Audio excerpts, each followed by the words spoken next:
restaurants my whole life, and I have done every single job there is. I have been a server, a busser, a bartender, a prep cook, a line cook, a dishwasher, and a store manager. And a lot of people have worked in restaurants. Can you raise your hand if you've worked in a restaurant here? Yeah. What is it about restaurants, right? It sucks, right? The work is not fun. What is it that makes it so great? The people that you work with, right? That's what keeps you coming back. My success in my career has largely been focused on a very traditional model of building business results. You know, how to make those numbers, how to balance a budget, how to put out a fire. And I mean that literally. The other day I had flames shooting out the side of my grill. My lens, or my view of my job, it was all about creating the physical and the practical aspects that were necessary in order to maintain a very tight running ship. That it's the assumption that a mastery of technical skills and knowledge is always going to equal good results. I'm going to get an increase in sales, I'm going to get a bonus, I'm going to get that big promotion. And it's worked. I have been very successful in my career. But the problem with this business model is that people become a tool, a means to an end, something that needs to be manipulated in order to have that ship be absolutely perfect. And for me, if somebody didn't act the way I wanted them to, I get angry, I get frustrated, and I would use all of my power to force them to act the way that I thought they needed to act. I would discipline, I would shame, I would curry favor, I would ignore the behavior. But none of these really worked. When I went to my work at my last job, I knew that I was going to look amazing. My first 3 years were really great. I learned a lot of new skills. I made tons of money for my company, and I was eagerly awaiting that promotion that I knew that I deserved. But nothing happened. I wasn't moving up. And when I finally got the courage to go into my boss's office and ask why, here's what she said. Yes, Jessica, you are very good at creating results. Your numbers are spectacular. But that doesn't matter here. What matters here is how you empower others. What? You can imagine how I felt in that moment. I mean, all of a sudden, all of the skills that I had worked so hard to gain didn't matter. And I watched as other people got that promotion that should have been mine. It made me feel like it wasn't good enough. Like there was a part of me that was missing. And I didn't even know that it was important. When I walked out of that office, I felt like I was obsolete. And I knew I had to change. I had to choose. Could I keep on doing what I know how to do and never move forward? Or could I have the courage to open myself up to vulnerability and learn how to empower others? As a career path, could I choose love? I mean, it seems like a pretty simple concept, right? And it's just as easily dismissible. I mean, we have heard this all before, right? I mean, blah, blah, blah. This doesn't apply to me. This doesn't apply to the business world. I mean, talking about love has no space in the workplace. I'm too busy for this. I don't have enough time, and really, quite frankly, I don't like that person very much anyway. There are tons of reasons why this really simple choice gets lost in our life, because choosing to love somebody on purpose, it's really hard. In part because it requires 4 key practices that don't come naturally to us as we move through our world. The very first one You have to be present. This means that you have to stop running your very own internal little monologue and pause long enough to take in your surroundings. And you have to consciously acknowledge that this moment in time between us is the only thing that's real. We have to stop bouncing between the anguish of the past and the terror of the future and really just enjoy this one breath. Number 2, you have to be present.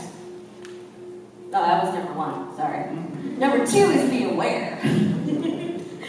Once you are aware, right? Once you can be conscious about what it is that you're doing, then you have to take your focus and shift it to that other person and really practice holding space for them. Which means that number 3 is, of course, be generous. Compassion and empathy are the key tools here. What is the kindest thing that you can do for somebody that you're in conflict with? A lot of times, it's just letting them know that it's going to be okay. That it will get better. Number 4, be vulnerable. This is where it gets really scary. Psychologist Brené Brown defines vulnerability as uncertainty, risk, and emotional exposure. She says that most people believe that vulnerability is weakness, but actually, vulnerability is courage. We have to ask ourselves, are we willing to show up and be seen? And here's the kicker. With these 4 key practices, you have to do them with no expectation of result or return. You have to be willing to be powerless about the outcome. Sounds easy, doesn't it? Because every situation, you know this, we are going to get to that moment of crisis, of breakdown. Because as humans, we are not immune to heartbreak and to grief and loss and catastrophe and hurt and upset and just change. People and life are going to toss us into situations that we don't know how to handle yet. Change is the only constant in our world, and we have no control over its outcome in our lives. The only rudder that we have is how we choose to respond. Are we going to craft and shape ourselves to be able to meet the challenge? Or will we be victims and drown in its terrifying ways? Other people, they're going to disappoint us. They're going to hurt us. They're going to leave us. Or they're just going to act in a way that doesn't meet our expectations. And these moments are everywhere. They're at work, they're at home, they're in line at the grocery store. I mean, have you ever taken a 2-year-old to a restaurant? How we react to these moments of supreme irritation, total breakdown, upset, hurt, communication, miscommunication. What I'm saying is that the choice you make in that moment is ultimately going to define what is possible for you, for your family, for your organization, and for your company. I'm going to tell you a story about Zane. 2 years ago, I started work at a new store, and on my very first day, they told me that Zane was a terrible employee, and I needed to be very, very careful and watch out for all of the tricks that he was going to pull. In my very first week, I noticed that the whole store was in total breakdown. It was rife with infighting and complaining and backstabbing. There was zero teamwork, and not surprisingly, turnover was pretty high, and nobody really felt safe in their jobs. Zane wasn't worse than any of the others. In fact, he was a very skilled employee, which mostly meant that he had more free time in order to make a mess. But the whole night shift was struggling, and that's where I was assigned. The other managers also gave me all the crew that was really problematic, and Zane was totally their leader. And we battled day in and day out for 2 months until we were finally able to come to a point of mutual admiration and respect. And sales went up, and turnover went way down. And all of a sudden, everybody wanted to work nights with us. And this went really well for 9 months. And then Zane started calling in sick. He would go on break and he would disappear for 2 hours. He stopped hanging out with his crew members, and then he just stopped coming to work. Finally, he came to me and told me that he had a pretty serious heroin addiction and he needed to go to rehab. And luckily, the company that I worked for was able to pay for it. While he was in rehab, I changed jobs. When Zane got out, he gave us notice, and he came back to work for me. And everything went really well for about a month. And then he started disappearing again, and I'd send him on break, and 2 hours later, I'd find him nodding off in his car. And it didn't help that his mom was dying slowly in front of him. I didn't have a choice. I had to fire him. And afterwards, I walked with him out to his car, and I said, man, this is not personal. You know, I love you, and I support you, and I need you to make the change that's necessary so you can be healthy. I gave him my phone number, and I asked him to stay in contact with me. And 2 weeks later, when he texted me, he was at the end of his rope. He had no job. He was homeless. His mom was worse, and he was back on drugs. And he saw no future and no way out. I texted him, and I said, the world is full of possibility that you haven't even seen yet. There's kids, there's school, there's family, there's goals. You have lessons that you need to teach somebody. And you need to do this.